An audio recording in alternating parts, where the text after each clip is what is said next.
Synod runs chaplaincy programs in a number of its ministries. As you already know, being a pastoral type of organization, Yes. Elements to do with chaplaincy cannot be overemphasized. It is something that we really appreciate so much, because as I'm speaking right now, we have got chaplains in the education department, chaplains at the prison ministry, chaplains at the hospital. Yeah, sure. And also some other chaplains in various aspects in terms of how we run the ministry. So for us, chaplaincy is indeed something that we value so much. And to have an organization in Malawi at this level, it's indeed something that we need to applaud. Thank you. I think what we can actually say from the standpoint of the Synod is that it's a very good initiative. I'm just surprised that we are learning about it now. How long, by the way, for how long has it been in operation? Exactly, that's a very good question. But we got registered. That was in December, but it's just 3 years now because we thought of it in 2018. Wonderful. Yes. It's a great idea and a great initiative indeed. Let me highlight a couple of elements before I ask some questions. One of the things that I've appreciated so much is an element to do with the statement of faith. Oh, thank you.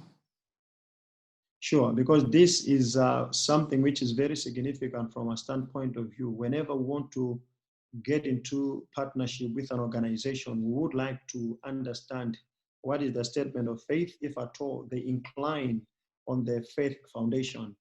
Okay. If not, then we depend mainly on their core values.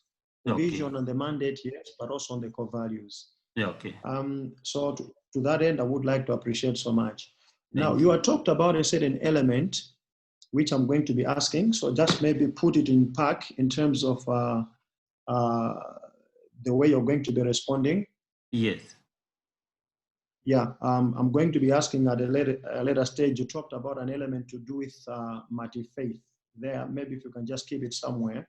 Okay, fine. But yeah, so let me just conclude in the aspect of appreciating that it is something which we really see that is very plausible for us, because the challenge that we've had is that our partnerships most of the times have always been international.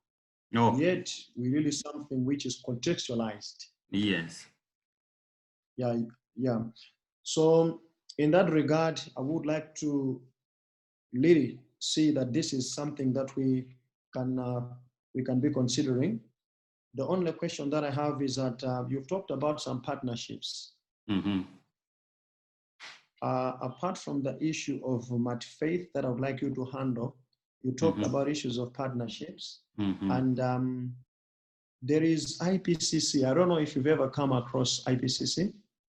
Of course, I know it has to be under Ministry of Health, but it is at the Kamuzu. I think it's hosted at the Kamuzu Central Hospital, KCH. Interdenominational Pastoral Care Center, I think is something like that, where they actually do also chaplaincy, capacity building and things like that. Yeah, so I would like to understand if at all you also have got some links with them. Okay. But apart from that, I would like also to, so that we shouldn't take quite a long time in terms of trying to be good stewards of data, is that I want to just understand in terms of if you can maybe emphasize more on membership. Okay. There I want to understand more on that one. And what is another element? I think in the meantime, please help me to understand these elements in terms of multi-faith. You talked about, as we're talking about the statement of faith. Multi-faith and then partnership and then membership. Yes. Okay, fine. In the area of multi-faith, we are thinking to say we have our colleagues in the Muslim who are of Muslim religion. Mm. If we were to be Christian based, then we would leave them out. So we were thinking in that regard to say, if someone is a Muslim but is working in the military and is a Muslim chaplain is working in the prison, should we leave him out training? So we said, and we be inclusive. That was basically that was the understanding. It had nothing to do with ecumenism or maybe something like that, but they are thinking of those other faiths apart from Christian. Okay. Yes. And no, on that one, we don't have a problem because even us as a synod, we do have a number of protocols in terms of how we get into partnerships. That's why we are even able to be members of PAC. And yet PAC, you see, PAC, Public Affairs Committee, is a multi-faith type of an organization. Yeah. Right. Okay, good. So you can go ahead. Yeah, sure. Yeah. So in terms of partnership, you have talked about the pastoral care center, which is there at KCH. Kamuzu Central Hospital. Yes. When I went to meet the director of nursing and also the planning at Capitol Hill, I was told that they are offering the training, but now the challenge with them is that they are kind of denominational, and they are not offering training which is recognized either by medical council or nurses council, so that if a person or maybe our reverend goes there to do some practicum in terms of healthcare chaplains, they are not able to give out credible or authentic certificates that one can claim to say, I'm a trained chaplain. So it was an area that we had talked about. And what we agreed eventually is that if our program is accredited by the Nurses Council and Medical Council, then we'll be the only institutions recognized, and then it will be given the mandate that everyone who wants to practice chaplaincy in our hospitals, then they have to go through our training. They are really doing a good job, but the challenge is on the certification part to say they cannot claim that they are able to give credible certificates. So that is where now we are also coming in. I see. Okay. Yes. Yeah, sure. That's understandable. Yeah. The membership component. And then in the area of membership, we were kind of,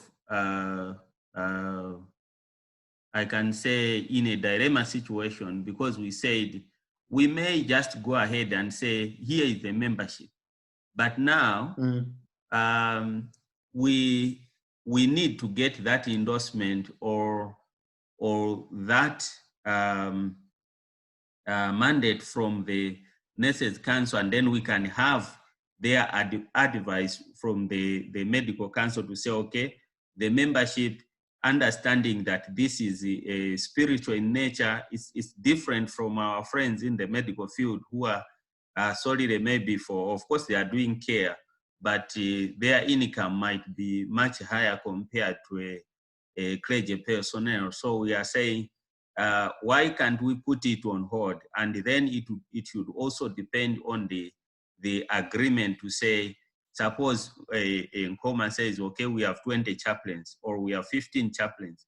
How would you want to handle us? So we are saying it should be incumbent upon the agreement of the two parties to say, okay, what specifically would you want us to offer? If you want the training, we may charge the training fee. So basically, as for individual membership, we have not come out very explicitly to say this is the charge, because we are still waiting for the approval from the Nurses Council. Because if we charge, they'll say, you are charging, are you authorized to do that? So that's where we are still waiting for the technical advice.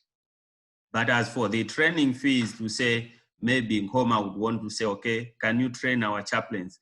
Then we would agree to say, okay, these are the terms, where can you afford? Are we conducting the training in the Nkhoma, using Nkhoma premises?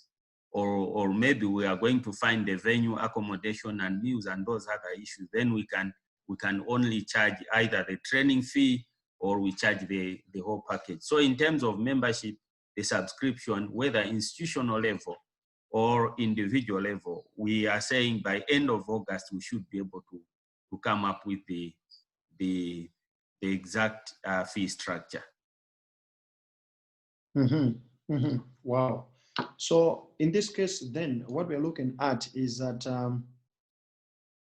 the council is at the stage in which you are soliciting the cadre or the protocol of partnership, not so? Exactly. That's the point. Great. Great. Then it's just because of these issues of COVID. But what I would have suggested is that I do appreciate so much, especially the thinking, saying that right now we cannot determine the monetary aspect of membership, but this most of the times, as you may remember in other forums, it's well determined even at the AGM. So maybe what would have done at this particular time is that from the Nkhoma Synod point of view, I would say that in terms of us partnering, I do not have a problem based on the presentation that we've given, but also having understood what the mandate and the vision of the council is. What we can actually say now then is that we can move from there, so that from based on the presentation that I've got, what we can do is to see that how then do we as a synod consider that we've got something that we can engage, because partnership is very important before we can talk about anything else. Yes, exactly. Yeah, so we can, so that by the end of the day, in order to increase the profile of the mission, we can say that Nkhoma Synod is part and parcel in terms of partnership, so that then you start listing us down in terms of who are the members that are consisting, the council consists of. In which case, then we can say that Nkhoma Synod is part and parcel of it, so that when it comes to the meeting, you invite us to the meeting. Great. Then the AGM, yeah. And that would be really good. Yeah, it will. It will. Because in as much as we are following the non-profit element, the encouraging thing is that we are registered under the Incorporations Act. Yes.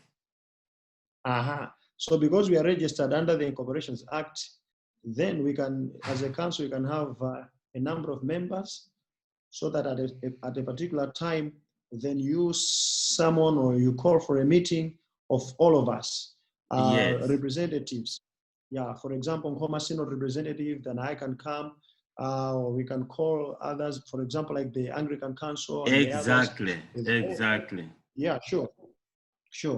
So maybe at this particular stage, what I can actually say is that I really appreciate so much that we've had this meeting. And let me say that the Nkhoma Synod is indeed very willing for us to start up something. But in order for us to move on well, what if we come up, you see, we would like to have a forward thinking type of a scenario.